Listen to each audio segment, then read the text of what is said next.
एक सज्जन ने पूज्य भाई श्री हनुमान प्रसाद पोद्दार जी महाराज से पूछा कि साधना करते करते 20 साल हमको हो गए, ना तो भगवान मिले और ना भगवान का प्रेम प्राप्त हुआ, क्या कारण है? 20 साल हो गए साधन करते, ना भगवान मिले और ना भगवान का विरह प्राप्त हुआ। भाई जी महाराज ने कहा इसका संपूर्ण कारण तो भगवान ही जानते हैं और आप भी जानते हैं। उत्तर दिया कि संपूर्ण कारण तो श्री भगवान जानते हैं और भगवान के ना मिलने का, प्रेम ना प्रकट होने का आप भी कारण जानते हैं। भाई जी ने पूछा ईमानदारी से बताना कि भगवान न मिलने का आपको दुख है? भगवान के प्रेम की प्राप्ति या भगवत साक्षात्कार ना होने पर 20 साल हो गए, आपको दुख हुआ इस बात का? बोले कभी कभी थोड़ा मन उदास हो जाता है।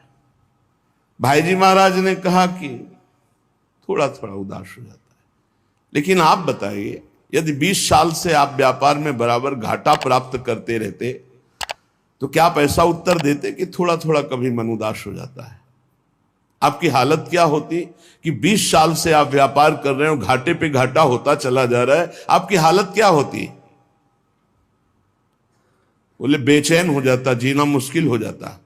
तो बोले ऐसा जीना मुश्किल हुआ आपको? 20 साल से आपको घाटा हो रहा है, भगवत प्राप्ति, भगवत प्रेम प्राप्ति नहीं हो रही और आप आनंद से जीवन व्यतीत कर रहे हैं, आपको बेचैनी है? तो उनका ईमानदारी से वैसी कोई बेचैनी नहीं। बोले तुम सच्चे व्यक्ति हो, ठीक ठीक बता दिए। जब संसार की व्यापार में घाटा होने पर जो बेचैनी होती है वो आपके भगवत प्राप्ति या प्रेम प्राप्ति ना होने पर बेचैनी नहीं हो रही, तो इसमें भगवान का क्या दोष है? भगवान के अंदर कोई चाह नहीं है। कई बार सत्संग में सुन चुके हैं, आपकी चाह ही भगवान के अंदर चाह बनती है आपसे मिलने की। आप जितना विकल होंगे उतने ही वो विकल हो जाएंगे आपसे मिलने के लिए। भगवान अमना है, आपका मन ही वहां जाकर भगवान का मन बनता है और भगवान के मन के अंदर आपसे मिलने की चाह पैदा, वो अमना है, वो अचाह है, वो पूर्ण काम है। चाह हमारे अंदर पैदा हुई नहीं कि प्रभु के अंदर चाह पैदा हो जाएगी हमसे मिलने के लिए। सज्जन ने कहा कि जो प्रश्न करता थे कि कई बार आपसे सुना है कि भगवत प्राप्ति बड़ी सरल है, भगवत प्राप्ति बड़ी सुलभ है, परंतु मुझे लगता है कि जिंदगी में अगर कोई कठिन काम है तो भगवत प्राप्ति है। तो भाई जी महाराज ने कहा भैया भगवान का मिलना बहुत सुलभ है। भगवान किसी कर्म के फल से नहीं मिलते कि ये कर्म किया तो इसका फल हुआ भगवत प्राप्ति। भगवान चाह से मिलते हैं, व्याकुलता से मिलते हैं, रुदन से मिलते हैं। ये सारे कर्म इसलिए कहे जाते हैं कि तुमसे पाप कर्म ना बने, और जब पवित्र हृदय होगा तो भगवत प्राप्ति के मिलन की चाह प्रकट हो जाएगी, रोना आ जाएगा। भगवान मिलते हैं रुदन से, चाह से, व्याकुलता से, लालसा से। संसार के जितने भोग पदार्थ, अवस्था, स्थितियां, प्राणी, ये सब कर्म से मिलते हैं। जैसा आप कर्म करोगे वैसा पदार्थ मिलेगा, वैसे व्यक्ति का संयोग मिलेगा, वैसे ही सुविधा मिलेगी, वैसे ही असुविधा मिलेगी, वैसे ही आपको तिरस्कार, अपमान, जैसा कर्म करोगे। लेकिन भगवत प्राप्ति कर्म का फल नहीं है। पूज्य भाई जी महाराज कह रहे भगवत प्राप्ति चाह का फल है। वो संत संग से, शास्त्र स्वाध्याय से, नाम जप से, भाई जी उसका भाव लिख रहे, नाम जप से, सत्संग से, शास्त्र स्वाध्याय से हमारे संसार की चाह हटे और भगवान की चाह प्रकट हो जाए। पक्का जिस दिन ऐसी चाह हो जाएगी अब जिया नहीं जा रहा, उसी दिन भगवान अनुभव में आ जाते हैं। नेत्रों के सामने आ जाते हैं, पक्का। संसार की प्रत्येक स्थिति, अवस्था, पद प्रतिष्ठा, इसमें कर्म है, इसमें कर्म है। आपका कर्म आपको स्थिति प्रदान करेगा, सांसारिक पद प्रतिष्ठा, लाभ, लौकिक, पारलौकिक। सांसारिक पद प्रतिष्ठा, धन संपत्ति केवल चाह से नहीं पूर्ति होती। धन की चाह, मन की चाह, मान की चाह, अधिकार की चाह, सब कर रहे हैं। मन की चाह, ये मिल जाए, वो मिल जाए। मिल रहा है क्या? मिलेगा उन्हीं को जो वैसे सुकृत वाले कर्म किए हैं। रात दिन सब चाह में ही फंसे हुए हैं, परंतु सबकी चाह नहीं पूर्ति होती। संसार की चाह से निराश होकर भगवान की चाह मात्र करने से भगवान की प्राप्ति हो जाती है। कठोर परिश्रम कर लो धन की चाह पूर्ति करने के लिए, कठोर परिश्रम कर लो, पर पूर्व सुकृत नहीं तो तुम धनवान नहीं बन सकते हो। लेकिन थोड़ा सा प्रयत्न करो भगवान नाम जप करके भगवान की प्राप्ति के लिए, ईमानदारी से बुरे कर्मों का त्याग, अभी आनंद की अनुभूति, अभी विकलता जागृत हो जाए भगवान से।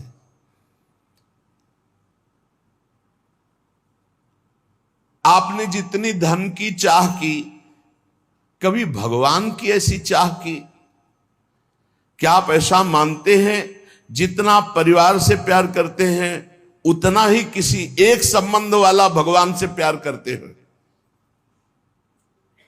भगवान से एक संबंध वाला, जैसे माता से, जैसे पिता से, वैसे गाढ़ प्रेम, जैसे धन की चाह, जैसे प्रियजनों का संबंध, इतना भगवान से मानते हैं। तो उनका सत्य तो यह है कि ऐसा नहीं है। तो कैसे मिल जाए भगवान तुम्हें?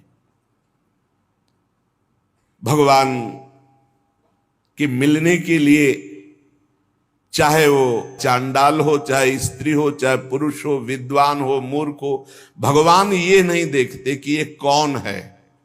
बहुत सुंदर बात है। और भगवान ये नहीं देखते कि आज के पीछे इसका इतिहास कैसा रहा है। घोर पापी, निकृष्ट स्वभाव वाला या बड़ा पुण्यात्मा, संयमी, ये भगवान नहीं देखते। ये पापी रहा है या पुण्यात्मा, ये स्त्री है या पुरुष उत्तम है या चांडाल, ये विद्वान है या मूर्ख, ये वंदनीय है या निंदनीय, हमारे भगवान ये एक भी बात नहीं देखते। भगवान देखते हैं अपने से अपनापन। कितना आपका संबंध है भगवान से? आप भगवान को कितना प्यार करते हैं? क्या मानते हैं अपना? कितनी चाह है भगवान के प्रति? अगर चाह नहीं, संबंध नहीं, तो फिर कैसे आपको भगवान मिल जाए? कसौटी है। देवर्षि नारद जी ने कहा, तद विस्मरणेन परम व्याकुलतेति। प्रभु का जो थोड़ा भी विस्मरण हो जाए तो परम व्याकुलता पैदा हो जाए। कैसी व्याकुलता? धिक्कार पैदा हो जाए अपने अंदर। कैसे मैं प्रभु को भूल गया? किसी कारणवश आभास हो गया कि 1 मिनट निकल गया, अभी नाम नहीं जला। अब वो बहुत, अब कौन सी ऐसी कीमती वस्तु है, कौन सा ऐसा सुख है जिसके कारण मैंने अपने प्रभु का विस्मरण कर दिया? वो बड़ा धिक्कार पैदा करता। तद विस्मरणेन परम व्याकुल। कसौटी है। आप देखो कितनी देर आप विस्मरण बर्दाश्त कर देते हैं। अव्यर्थ कालत्वम, ये भक्त का लक्षण है। कबहू काल वृथा नहीं जाए, सेवक जी ने लिखा। कितना समय आप बर्बाद करते हैं। जिसने समय की कीमत पहचान ली वही महात्मा बन जाता है। कुछ लोग तो समय काटते हैं व्यर्थ के कार्यों में, मोबाइल में गेम, संसारिक वार्ता, ताश, ये वो। अरे भाई, हमारा समय इतना कीमती, हम उसे ऐसे झूठे कार्यों में नष्ट कर रहे हैं। यदि आप भगवत प्रेम चाहते हैं, भगवान का भजन चाहते हैं, भगवान से मिलना चाहते हैं, तो इसके लिए एक ही बात है, छटपटाहट, व्याकुलता आपके मन में होनी चाहिए। अगर नहीं होती है, आप भगवान को नहीं चाहते हैं, भगवान के लिए रुदन हृदय से नहीं करते हैं, तो सीधी बात है आपको भगवान नहीं मिलेंगे। क्योंकि भगवान चाह, जिसके हृदय में व्याकुलता, उससे भगवान मिलते हैं। अगर व्याकुलता नहीं तो इसका साफ साफ अर्थ है आप कहीं सुखी हो रहे हैं, कहीं राजी हो रहे हैं, तो भगवान क्यों आवे? भगवान से मिलन की चाह पैदा करना है साधना। भगवान चाह से मिलते हैं। भगवान के मिलने की एक ही मात्र उपाय वृत्ति है व्याकुलता, रुदन, लालसा इतनी प्रबल अब जिया ना जाए। कैसी लालसा? जैसे आपको यमुना जी ले जाया जाए और डुबकी लगवा दी जाए और ऊपर से चढ़ाकर ताकत पूर्वक आपको दबा दिया जाए, फिर जो आधा पौन मिनट के बाद आपकी सांस लेने की जो व्याकुलता है कि अगर आप सांस न मिली तो प्राण निकल गए, वही व्याकुलता चाहिए हरि दर्शन के लिए। अगर अब हरि नहीं मिले तो अब जिया नहीं जाएगा। तो उसी तासा महावीर, उसी समय भगवान का साक्षात्कार हो जाता है। भगवान को प्राप्त करने की अनन्य उत्कट चाह जिसके मन में पैदा हो जाए, उसके लिए किसी विधि विधान की आवश्यकता नहीं है। जैसे शास्त्रों में वर्णन आया है, संतों ने कहा इतना लाख जप करो तो भगवान का दर्शन हो जाएगा। ये शास्त्रीय बातें ठीक है भाई जी महाराज के, लेकिन इतने लाख संख्या में भगवान को खरीद लोगे, ऐसी बात नहीं है। भगवान संख्या से नहीं मिलने वाले, भगवान संख्या से नहीं खरीदे जा सकते, तपस्या से नहीं खरीदे जा सकते, व्रत से नहीं खरीदे जा सकते, संयम नियम से नहीं खरीदे जा सकते। भगवान किसी क्रिया के फल रूप नहीं है। भगवान को कोई बांध नहीं सकता इन नियम, संयम, व्रत, उपवास, तपस्या। आज तक अगर कहीं कोई बांधा है तो प्रेमाधीन, भगवान प्रेम के अधीन बंधे हैं। भगवान मोल में खरीदे नहीं जा सकते। जब भजन करते करते हमारे अंदर चाह पैदा होती, रुदन पैदा होता है, उसी रुदन, उसी चाह, उसी व्याकुलता से भगवान व्याकुल हो जाते हैं और व्याकुल होकर उसे दर्शन देते हैं। प्रेम की चाह, भगवान के मिलन की चाह जब तीव्रतर से तीव्रतम अनन्य हो जाएगी, जहां दूसरी चाह नहीं, जहां दूसरी किसी व्यक्ति से प्रियता नहीं, सारा संसार उसके लिए शून्य में दिखाई दे रहा है, एकमात्र भगवान। बस भगवान की प्राप्ति की यही शुभ वेला है। देश काल पात्र के भेदभाव की कोई आवश्यकता नहीं।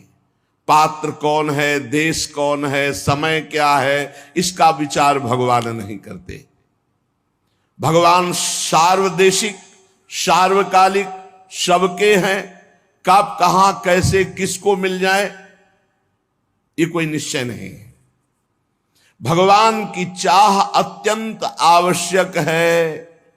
साधक की साधना केवल चाह पैदा करने के लिए है। जितने भी जप हैं, स्वाध्याय है, सेवा है, तपस्या है, काम क्रोध आदि लोभ आदि पर विजय प्राप्त करना तप है, इन सब का फल है अपने इष्ट देव के लिए एकांत में रुदन प्रारंभ हो जाना। एकांत में बैठ के रो रहा है, अपने कपोल को हाथ की हथेली पर रखे हुए बैठे शोक मग्न है। हे प्रभु कब मिलोगे, हे ये कितनी दुर्लभ बात है। यही निष्काम भक्ति से प्राप्त होता है। भगवान को प्राप्त करना है तो गोस्वामी जी के दोहा जो लिखे, बहुत जोर की भाई जिसकी बड़ाई कर रहे हैं। जाहि न चाही कबहु कछु, तुम सन सहज सनेहु, बसहु निरंतरता सुर सोराउर निज गेहूं। भगवान का अपना घर कौन सा घर है? थोड़े दिनों के लिए आकर चले जाने वाला घर नहीं होता। घर कौन जिसमें स्थायी बसा जाता है। भगवान मेहमान बनकर नहीं आते भक्त के हृदय में। सो राउर निज गेहु, वो अपने घर की तरह। किसके? बोले जाही न चाही कबहू कछु। बहुत उच्च कोटि की कसौटी है। निरंतर आपके हृदय में भगवत दर्शन होंगे। अपना घर जाही न चाही कबहू कछु, शर्त है। तुम सन सहज स्नेह, ये बड़ी उच्च कोटि की बात है। ये आधा दोहा बहुत उच्च कोटि की अवस्था है। जाही न चाही कबहू कछु और तुम सन सहज स्नेह, बस इतनी बात पूरी साधनाओं की है, जितने भी मार्ग हैं। ये आधा दोहा जीवन में उतर जाए तो आगे की बात गारंटी, भगवान कभी एक मिनट आपके हृदय से नहीं जाएंगे। जाहि न चाही कबहू कछु, बहुत बड़ी बात। कबहू कछु जाहि न चाही, कबहू कछु, कभी भी कुछ भी जिसे नहीं चाहिए और आपसे सहज प्रेम है। सहज प्रेम, कोई हेतु नहीं, हमारा मोक्ष हो जाए, हमारा कल्याण हो, कुछ चाह नहीं। जाहि न चाही कबहू कछु, कोई चाह नहीं, बस मेरे प्रीतम। दूसरी इच्छाओं का सर्वथा नाश हो गया। एकमात्र केवल इच्छा भगवान में जाकर समर्पित हो गई। कर्म की, किसी भाव की, किसी भी दिव्यता की अब आवश्यकता नहीं रही। भगवान स्वयं हृदय में भय प्रगट कृपाला दीन दयाला, दीनों पर दया करने वाले भगवान स्थायी प्रगट हो। सच्ची माने, सच्ची माने। गलभैया दी हुई युगल सरकार, नेत्र में, हृदय में, रोम रोम में, जिधर दृष्टि डाले जड़ चैतन्य में सर्वत्र दिखने लगते हैं। शर्त है जाहि न चाहे कबहू कछु। अब इस कसौटी पे कसो।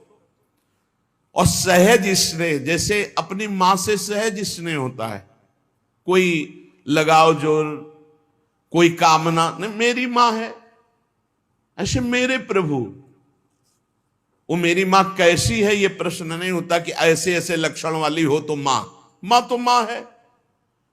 ऐसे सहज प्रेम अपने प्रभु से। भगवान के मिलन की चाह तभी प्रकट होगी जब जाहि न चाहे कबहू। ये बहुत जोर की बात है, बड़ी विलक्षण बात है। जो